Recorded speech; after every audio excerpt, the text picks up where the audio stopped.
the architect has taken a photograph of the chancel and of the transept and of the two side walls, and he goes through brick by brick, stone by stone, telling the mason what he wants doing. So some of them, so particularly on the buttresses here, which are particularly badly eroded, he wants to have them taken out and replaced. And you'll see the ones over against the wall where they've taken them out. You'll see the new ones being put in, and he'll tell you how he manages to take the bottom of the Jenga wall out and stop the tower falling down at the bottom. The main part of the work you'll see, and Louis will explain this to you, is after the Second World War, all this was repointed, and it was repointed with cement. And what happened at that time is, because the cement is so much harder than the stone is not weathering against the cement is gathering water, it's sort of breaking the edges of the stone, and basically not weathering well. So every single mortar level they've had to chisel out, and then in there they're replacing that mortar with a particular grade of mortar. And he'll tell you how they put the mortar, how they've taken it out, how they put the mortar in.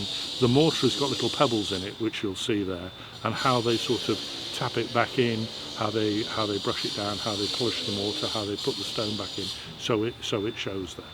And he'll show you the sort of how he's done that. The issue that they have is that this is made out of lots of different sorts of stone. So there's lots of Cotswold stone there. He'll show you the lias that's coming out, the Horton stone that's coming there, and he'll explain to you that when they take it out, they just don't take out the stone and replace it with the next bit of stone that fits. If a piece of lias has come out, they'll put lias back in. If it's a Horton stone that's come out, they'll put that back in, and they'll make sure that it's the best match that they can get. So if it's that sort of grade of yellow that's come out, they'll try and get that, they'll search quarries to make that going. And he'll also tell you how on these buttresses, how they measure all the pieces, and they're cut to size, so they're not all the same, they're all different, and how the quarry goes and takes that. So that's the sort of thing that he's going to tell you. As I said, Louis is very happy to answer questions. You'll find that he's got a wealth of knowledge there. He's worked on castles, National Trust, tons and tons of places around the place, and he's very, very open and very generous with this time in terms of explaining what we do. So as we go up the stairs, you'll find the stairs, there's absolutely no problem with the stairs. You'll just find it like a normal staircase. I think it'll take an elephant. We're asked to have one person per flight of stairs as you go up. So if I lead the way, if you feel any problems at all, give me a shout. Okay? And the last one, pull the door behind you, so I don't want everybody following us up.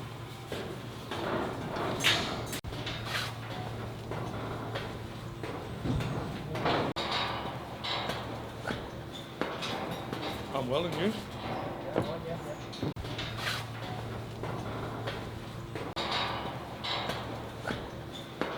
All three sides were pointed in really rock hard cement, which was like a 3 and a 1. Very hard.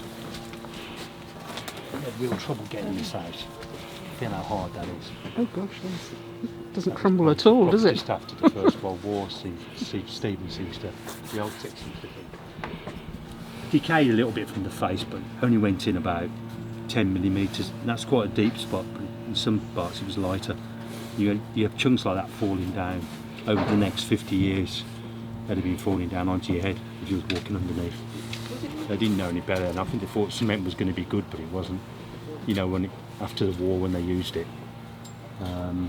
So we've dragged it out about 25 mil to 30 mil, and we put this lime, hydraulic lime mix in. This is one plastering sand, one sharp sand, and half of this quite big shindle, 10 mil shindle, which is quite large really, and that's pointed in. And then over 3 or 4 days, you just polish it back to show. You break the surface back to show these in the joints, which makes it more attractive as well to look at. But, and you can keep polishing nails, they actually shine sometimes, so they look really good when they're put back in. And they'll move with the stone, move with the building. They'll just break out and crack naturally, not come off in great big rock hard chunks like cement would have. So what we have with the cement, when we was taking it out, we had to find a way of getting it out safely with grinders. It was sending it like bullets along the scaffold when it was coming out, because the grinder was moving.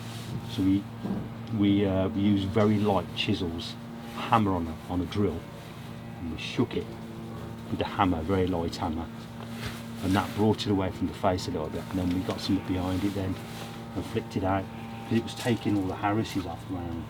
It was that hard, it's harder than stone. So it was taking all the edges of the stone off. In some cases it was just completely taking great big large chunks out of it. There's still a bit of cement there, look there. We forgot about that one. So, it's all out. As you can see, but most of it's out. Oh, you know what, I didn't spot that. As you can hear it. So you can hear it's almost hollow behind. Yeah. But when you pull it off, it takes a great big chunk of stone off with it. And also, the bits that drop sometimes can catch the label stops with the statues on, heads on, and just take a big chunk out of it. So well, you can see that by that chunk, it weighs quite a lot as well when it comes down. Louis been working here since September, so if you looked at it right at the beginning or in the first few weeks, all this would have been just the stone. It looks like a pile of stone at that stage basically, because you've taken all the mortar out. And if you look here in particular, where you can see the well, Louis was talking about the grit in the mortar. When the mortar goes on, it just looks like I mean, you can't see any of this grit at all basically. No, you can't. And Louis was saying how you're brushing it back, and all these show then, and I think they're little black diamonds, aren't they? Yeah, to your phrase. Gems we call them. Yeah. So I mean, actually, it's a really attractive effect that you get. But can you imagine the work taking out every single mortar course that's here? We were more frightened of the debris dropping. We had to cover all the windows up. They all had to be boarded over. Because when it was coming out, you could hear it dropping, hitting the scaffold and bouncing off the scaffold. As you can see from that piece, there was like 20,000 pieces like that coming out of the wall. Yeah. And it was pretty dangerous, to be honest with you. Louis, can you tell us about the different types of stone? Yeah. Because I mean, looking here, we can see grey stone and yellow stone and various different types. This is the blue lias and grey lias, which probably come from Wilmcote originally, which was just up the road here, or from Temple Grafton or Bidford and Avon. As you can see, all the buildings are built with it around the bases of them. So they'd probably come very local, horse and cart journey. It wouldn't be a car or a wagon in them days. And the brown Orton, which is this one, it comes from the Great Shoe Quarry now. But this would originally be by just outside Edgehill, where, you know, on the way to Banbury by Upton House, up there. Great Shoe, we call it brown Orton because it used to come from a little village called Orton, just outside Edgehill. And then you've got the Syford stone, Cotswold stone, which is in between Cheltenham and Gloucester. The Syford stone for the windows and for the coping stones, which we started to clean off with stiff brushes and water. That's all, no chemicals. So these were covered in green algae. As you can see, they've come up fairly well. Why do they use it? Well, we seem to think, Steve and I seem to think this was rendered, so they used anything to get their hands on. Yeah. But we have found traces of lime wash on the wall. I don't know if there's any on this lift. Might be able to show you on the other lift. There's traces of lime wash on it. So that means that although this was sort of whatever it is now, so Yeah. it's a rough wall. Yeah. You'd think it was got a white coat on it or a pale coat Rainbow all or over it. white colour whitewash, we don't know which one it was, but there's traces of the lime wash still there. I mean, was that common? Really? Yeah, they did lime wash some buildings, but I think it was if they did it in ashlar, which is the polished stone, which is the you know, the really smooth face stone. It would cost an awful lot of money. The stonemasons, I'll show you later on downstairs how long it would take you to make one of them ashlar pieces. It's probably to save time, and the stone was very available just up the road probably. And I was saying before, I think the sand probably come out the river, because they probably dressed it out there, dried it out. Big lime pit. They probably dug a big hole for the lime pit in and stirred the lime up, added the sand to it, and added some potash to it. Or So if you look at different parts of the church, the chancel is all ashlar. It's all this sort of smooth stone. Cut And if six you look at the sides. clearest- We know, I mean, Bob Bierman was here the other week, and we know that the chancel roof level has been changed at times. So I think it was in the 19th century. So it's been flatter before, and then it's been more spiked again. So I think they took it down some part and then put it up. But right to the floor, it's in right to the ground, it's in this sort of stone. So it makes sense if you think that if that was all the smart stone or the ashlar stone, that maybe they did something to render this and make it look nice. We've already found some chamfers on the back of some of the stone.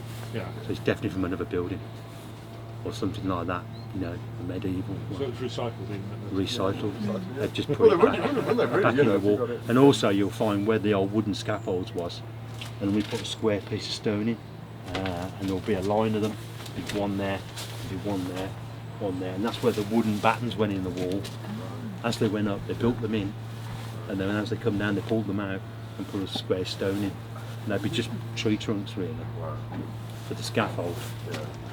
It's Not quite meant- like this then, really, you know. No, not as safe as this, but you can imagine the rocking about on them and that. So this is obviously These are- you're replacing stones. Yeah, this Let is me- good because they've just started cutting these, ready to go in. So this is like for like, it's layers for layers, autumn for autumn, and cipher for cipher. So where Stephen wants every piece. See, that's a nice piece of brown wool, which is a great chew. It's got lovely brown veins in it, iron veins in, which is really nice. Very pretty on it. Yeah, this is the trouble we've had. We can't get it all on time. You know, this bit, the layers, that will be shaped and put on a bed, put into that like that. Pointed, a nice little sliver in there. That one's ready to go. This one's ready to put in, and that one there. They're all ready to go in. I just think we're leaving these to Stephen Olive was giving us a list of how many he wanted to put in, so it was just making a good list of that. Louis was talking about they're replacing like for like. I mean, as you look at this wall and you look how different it is, the different shades of stone, can you imagine if you then stuck in a big bit of grey lias? I mean, it would look, if you think, oh, we'll do it quick and we'll replace it all the same, it would look like a real patch, wouldn't it? Yeah. As opposed to looking like that. I mean, the sad thing is that when Louis is gone, it'll look like he's never been here. I mean, Or have been here a long time. Yeah, exactly. Yeah. You need to bury a little tiny plaque behind one of the stones to say the people who worked on this were and such a day. Yeah. We did a minster in Somerset, at Ilminster. We worked on that Amstone, and it was a cockerel on the top, and we had to restore the cockerel as well. So we got up on there, and to be crafty, on the one side of it, we all put our names on the tail, a little name, and one of the guys spotted it from binoculars. And we had to go back up and paint all our names out. Oh, Yeah, he spotted it. I've got pictures of that. I'll to show you them. what is that? We're going to sell part of the church. Wow. You want to buy a medieval part of the church? It's going to have a little piece on it. Yes. Which is stone dust mixed with lime and water, and this gives the stone a perish piece, probably 20 years more life, while they're saving for it. I'll show you it going into the stone. It actually soaks in really, really well, and it still breathes, the stone does as well. It's just a matter of stone dust and lime. Dries fairly quickly, and these temperatures are quite good. Not as long as it's not freezing. That will soak into the stone now, and we'll give that another coat. And tomorrow or the next day, and we'll do these, the ones that are decayed. We'll give them another 20 years.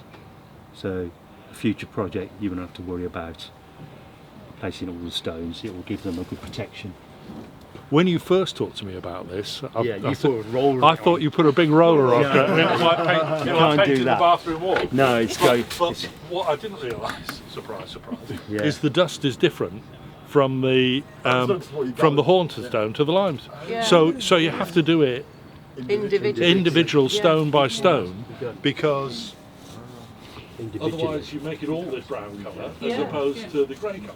It all So- takes a lot of time. So instead of, as well as sort of putting out every line of mortar, you have to paint every stone.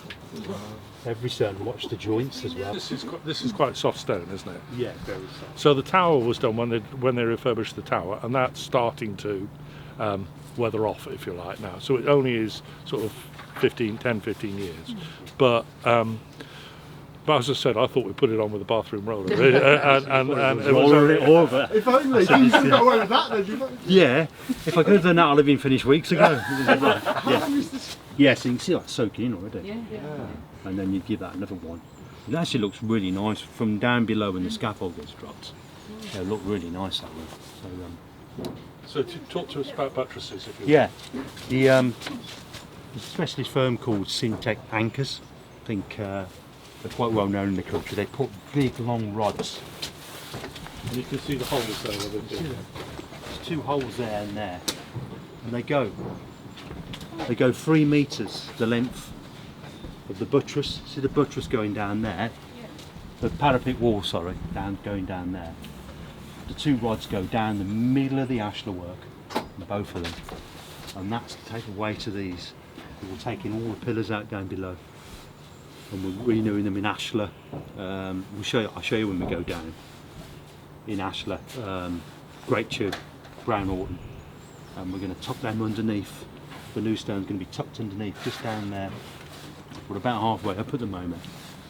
So with these 2 rods are drilled through 3 metres that way to counterlever this, which is quite a few tons. It goes up another quite a few feet above our heads, so this don't collapse on us when we're working down below. But what we found out, we're taking out about 2 metres at a time and leaving a few stones which go into the building in, so it's safe for us to work underneath.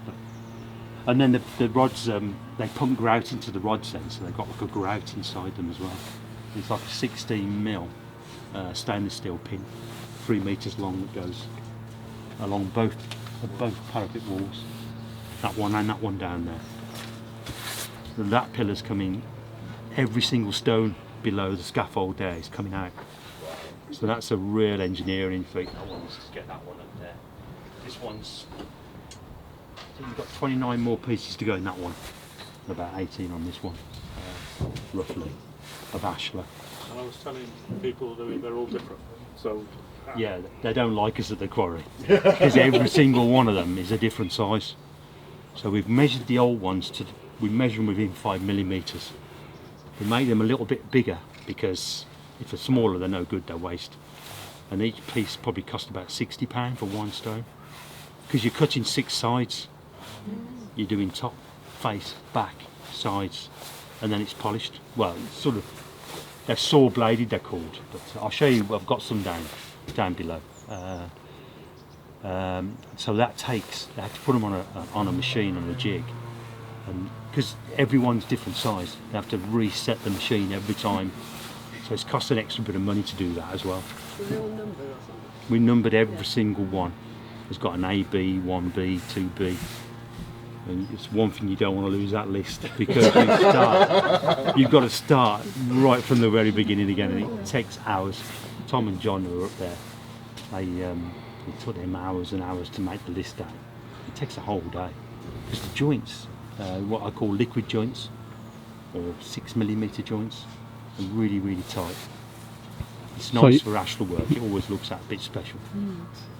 The North Transept and the South Transept. If you want a little look later before you go home, if you look at the South Transept, the joints are bigger. And this is one thing we don't really know the answer to yet. I think Stephen was looking into it, wasn't he? The joints are much, so we've had a lot more trouble pointing this one than we would have had on the other one, because the joints are easy to get stone in, to pack in. But these are very difficult to get a stone that's nearly half the size of the joint to get in there. They've changed the shape of the roof of the transept, so I think it was flatter, and now they've made it more much more of a gable end.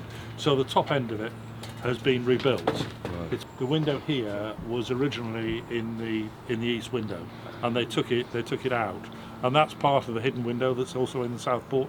More recycling, more points. So it got moved around here. You'll see this window's got no guards on it. Some of the windows have got guards on it. We're using a firm called Arc. They're really well known for doing churches. That's all they do, church windows and guards. So we work with them quite a bit, really. We just done a job with them at Cannons Ashby, who put some glass in the windows for us there. Anybody's got any more questions they want to ask? Last chance, last orders. I was going to ask whether this is a traditional method, these little diamond stones. It is, really. I've never ever noticed I've done them castles anywhere. in them. Yeah, Not as big as these ones, but yeah, I've done Kenilworth, Sherborne, Bolsover, quite a few. The castle's already got that in. Yeah, Yes, so it yeah, wasn't not as really- big as it sometimes, but a bit smaller. But yeah, they really enjoyed showing their joints off. It did make the stone prettier. It does make it look, as you can see, it makes it look a lot prettier. That's good. So we'll go down. We'll meet at the yard, and we'll meet at the yard, and we'll see how it's cut. You see that soaked in? Where I am, if you look this way, you can see the new pillar coming up, and where it's been taken out and where it's eroded above it. As you can see, every piece is a different size. That's the chamfered copper, which reduces the wider one into a tighter buttress. Then we're all labelled, and we've got to still cut bits off them to make them fit in the wall. So that's quite complicated. That's going to take probably 2 days just to get them on the wall to start the other buttress, which is this. These are the stones you can rub them up with. Saying last week, in the old days, if you want to take 5mm off that, you'd rub it down with that. Now we've got a linishing disc, which just literally you'd be doing that for hours and hours to get 5mm off. They're all different sizes. I've been here when they've been 3 or 4 times the size of the ones here, but just tell them tell people how you put them in. Yeah, we have to put them on a 5mm bed right the way back to the wall. And we slide them in on sometimes a big trowel, 2 big trowels, 12-inch trowels, because you've got to lift the back up. If you dip the back down, all the more suppresses down, and the stone has to come back out. You've only got 5mm that side, 5mm that side, 5mm, 5mm. So sometimes people use a thin piece of slate in the middle to keep the back of the stone up. Because some of them, the ones we've laid, have been twice the size of this one. And it takes 3 men to lift it off the ground. It weighs over 100 kilo, the big ones do. We put 4 of them in. That's go up the scaffold, along the scaffold, and then the bed on. If you get the bed wrong, I was saying last week, there's a lot of swearing going on. Because to get him back out without chipping him as well, you can't chip him. So you have to really have a lot of strength in the trowels to lift the back end up as you slide it in. And then you've got to pack it all solid. But them are really, really hard to get in, them ones are. And there's the blue lights is from Glastonbury in Somerset. So that's the colour match we got for the building, because you can't get any local lights anymore. It's mainly Somerset, Dorset. So if you look at the chancel, Yeah, and you see that's ashlar. it's a totally different style, isn't it? So all the dressed stone like that, whereas here it's a lot more like field stone. To do that in that probably would have took twice the amount of man hours and the amount of stonemasons to dress all them by hand down here on benches, and laid on 5mm beds. Would have taken the labour intensive on that, would have doubled laying it like that. How do you get your jam on top before it goes in? It's so hard because you're watching all 4 corners, so it does take a lot of training to get them in. you don't realise how much one piece in the wall, how long it takes. And I think after about 20 years, you tend to know not to get the stone wrong as you slide him in. Yeah. So for the first couple of times you try, you knock chunks out of him, and really the stone's not good. You have to sometimes turn the stone round and use the back of it, and then you've got one more chance. And if you chip that one, that's crap. Maybe use it in a smaller area. In here, you're having to slide it into a hole. Like you say, that one really large stone there, as you can see that. Imagine trying to put that in the wall. With that big one to the side of the buttress there, the grey one. Yeah, that's. So Louis, you're very generous for your time. Thank you very much indeed. Okay. Thank you so much. Thank you very much indeed.